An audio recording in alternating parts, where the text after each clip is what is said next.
représente devant la Cour européenne des droits de l'homme à Strasbourg. Я сьогодні приїхав особисто, щоб впевнитися, в яких умовах проходить суд над паном Єфремовим, інтереси якого я представляю у Європейському суді з прав людини. Скажіть, будь ласка, а цю справу прийняли в Європейському суді, її зараз там розглядають? Est-ce que donc cette affaire a été déjà acceptée par la Cour européenne? Oui, nous avons reçu l'acceptation d'enregistrement de l'affaire qui doit maintenant faire l'objet d'un examen prioritaire par la Cour européenne des droits de l'homme. Mais nous allons probablement être contraints d'engager un nouveau recours accéléré devant la Cour européenne des droits de l'homme. Так, ми вже отримали якраз підтвердження того, що ця справа вже звернення зареєстровано в Європейському суді і буде розглядатися у пришвидшеному порядку, пріоритетному порядку. Але ми зробимо ще одне звернення заяву до Європейського суду, щоб також розглядалось в пріоритетному порядку. Скажіть, будь ласка, як звучить це звернення? Що просить пан Єфремов? Qu'est-ce qu'il y a dans cette requête avec l'Européenne? Vous avez assez de batterie parce que ça va être un peu long. Ну, це досить довго буде розказувати. Non, je plaisante. Il y a beaucoup de violations. C'est pour ça que je dis ça. Ну, я чому сказав про це, тому що багато є порушень. Premièrement, Monsieur Efremov est détenu illégalement. По-перше, пана Єфремова утримують незаконно. Les conditions de son arrestation ne sont pas conformes au code de procédure pénale ukrainien. Умови його арешту не відповідають законодавству, тобто кодексу, кримінально-процесуальному кодексу.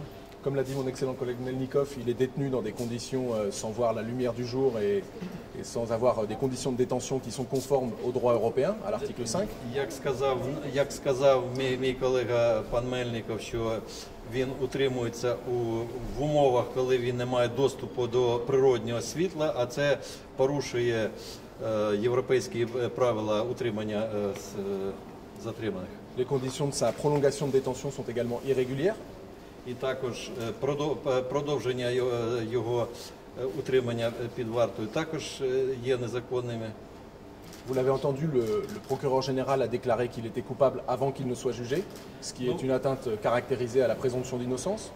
Ну, ви вже чули, що генеральний прокурор його вже звинуватив у тому, що він винний, тобто ще до того, як ви винесли рішення. Тобто це порушення принципу презумпції невинуватості. Et enfin et surtout, l'Ukraine est un pays membre du Conseil de l'Union, de l'Europe, Conseil de l'Europe, et par conséquent, l'Ukraine, c'est tout ce que demande M. Efremov. C'est la seule chose qu'il demande, c'est d'avoir le droit à un procès équitable, dans lequel sa cause soit entendue équitablement. Et sur le fond, il faut être très clair, M. Efremov est un homme politique, élu par le peuple. Il exprime des opinions qui sont conformes à celles de certains membres du peuple ukrainien. Et à ce titre, il a, en mois de mai, fait état d'une solution politique qu'il souhaitait pour son pays. Я хотів би нагадати, що Україна є членом Ради Європи і зважаючи на це, і пан Єфремов, він бажає мати можливість на справедливий суд. І в травні пан Єфремов, 2015 року, пан Єфремов висловив свої політичний погляд на події, а як політична особа він має право на свої погляди політичні, тим більше, що він представляє, як політик, він представляє якусь частину українського народу. Et au mois de septembre suivant, le président Poroshenko a signé les accords de Minsk qui correspondent exactement à la proposition de M. Efremov du mois de mai précédent. А у вересні пан президент Порошенко він підписав угоду Мінську, яка в цілому відповідає тим ідеям, які висловлювались паном Єфремовим у травні. Et aujourd'hui, on reproche à M. Efremov d'avoir émis cette opinion politique. Ça s'appelle une violation caractérisée de l'article 10 de la Convention européenne des droits de l'homme. А сьогодні його якраз звинувачують у правопорушенні. Це якраз порушує статтю 10 Європейської конвенції з прав людини. Soyons clairs, on peut parfaitement comprendre, notamment vu de France, vu d'Europe, que la situation ukrainienne est absolument dramatique et qu'on puisse ne pas être d'accord avec ces solutions proposées par M. Efremov à l'époque. Mais on ne peut pas l'emprisonner parce qu'il exprime ses opinions en tant que représentant du peuple ukrainien. Ну, якщо дивитися з Європи, там, скажімо, з Франції, то звичайно події, які відбуваються і відбувалися, і відбуваються в Україні, вони є драматичними з погляду Європи, але при цьому не потрібно, щоб за погляди, які висловлював пан Єфремов, його саджали у в'язницю.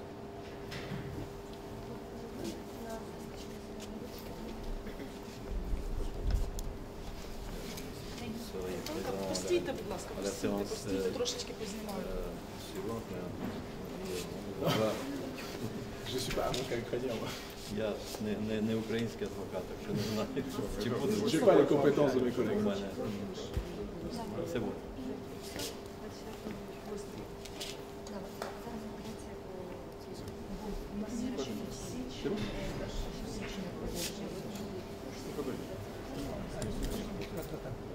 Ви між собою на нас не звертайте увагу. Олександр Ніколаєвич.